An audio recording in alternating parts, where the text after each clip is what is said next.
আসসালামু আলাইকুম দর্শক, আমার চ্যানেল কুকিং স্টুডিওতে সবাইকে ওয়েলকাম। আজকের আমি আপনাদেরকে খুবই সহজ আর খুবই টেস্টি দুটো মিল্কশেক তৈরি করে দেখাবো। এগুলো তৈরি করতে খুবই অল্প ইনগ্রিডিয়েন্টস লাগে আর ঝটপট তৈরি করে নেওয়া যায়। বাচ্চারাও পছন্দ করবে, সেই সাথে আপনারাও। প্রথমেই আমি তৈরি করব ওরিও মিল্কশেক। এর জন্য আমি প্রায় 8 থেকে 10টা মিনি ওরিও নিয়েছি। আপনারা যদি রেগুলার সাইজের ওরিও কুকিজ ব্যবহার করেন, সেই থেকে 5 থেকে 6টা ওরিও কুকিজ নিলেই হবে। এখন নিয়ে নিচ্ছি বড় 1 স্কুপ ভ্যানিলা আইসক্রিম। আপনারা চাইলে চকলেট আইসক্রিমও ব্যবহার করতে পারবেন। দিয়ে দিচ্ছি স্বাদ মতো চিনি। এছাড়াও আমি ব্যবহার করব প্রায় 1.5 টেবিল চামচের মতো চকলেট সিরাপ। এই সিরাপটা আপনারা বিভিন্ন ব্র্যান্ডের বড় বড় সুপারমার্কেটে কিনতে পাবেন।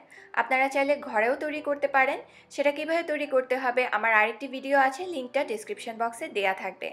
আর যদি চকলেট সিরাপ না ব্যবহার করতে চান, সেই ক্ষেত্রে 1/2 টেবিল চামচের মতো কোকো পাউডার ব্যবহার করতে পারবেন। দিয়ে দিচ্ছি 1/3 কাপ পরিমাণ ঠান্ডা দুধ। এবারে সব কিছু একত্রে জোরে সোরে ব্লেন্ডারে একটা ঘুঁটা মারলেই হয়ে যাবে। আর আমি কিন্তু কোনো আইস ব্যবহার করিনি, কারণ আমি সব কিছু ঠান্ডা ব্যবহার করেছি।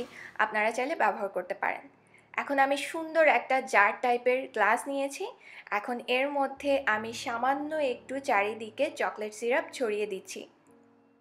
এতে করে দেখতে আরও অ্যাট্রাকটিভ লাগবে আর আরও বেশি চকলেটি একটা ফ্লেভার অ্যাড হবে। দেখেন দেখতে কত সুন্দর হয়েছে। এবার আমি সেই ব্লেন্ড করা মিল্কশেকটা দিয়ে দিচ্ছি। ওপরে একটু হুইপ ক্রিম দিয়ে সাজিয়ে দিচ্ছি, আর সেই সাথে ছড়িয়ে দিচ্ছি সামান্য একটু চকলেট চিপস আর একটা ওরিও কুকিজ।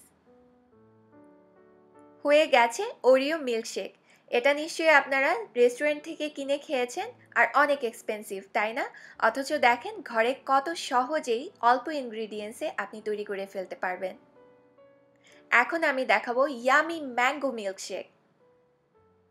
এর জন্য আমি একটা পাকা আম নিয়েছি আর সেটাকে ভালোভাবে আটি টাটি ছাড়িয়ে ছোট টুকরা করে নিয়েছি। এখানে প্রায় 1 কাপের মতো হয়েছে। এখন আমি দিয়ে দিচ্ছি বড় 1 স্কুপ ভ্যানিলা আইসক্রিম, দিচ্ছি স্বাদ মতো চিনি, আর সেই সাথে দিচ্ছি 1/3 কাপ পরিমাণ দুধ। এখন জাস্ট ব্লেন্ড করে নিলেই হয়ে যাবে। আমি আরেকটি গ্লাস নিয়ে চারি সাইডে স্ট্রবেরি সিরাপ ছড়িয়ে দিয়েছি। আপনারা চাইলে রোজ সিরাপও দিতে পারেন, চাইলে কিছু নাও দিতে পারেন।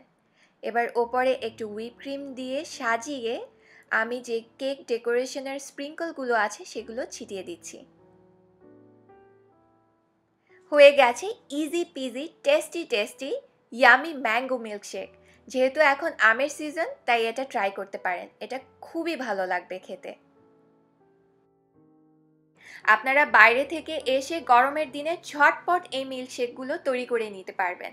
খেয়ে আপনারও ভালো লাগবে, আপনার বেবিদেরও ভালো লাগবে। আর যেহেতু এখন রোজার দিন চলছে, তাই আপনারা ইফতারেও এটা রাখতে পারেন।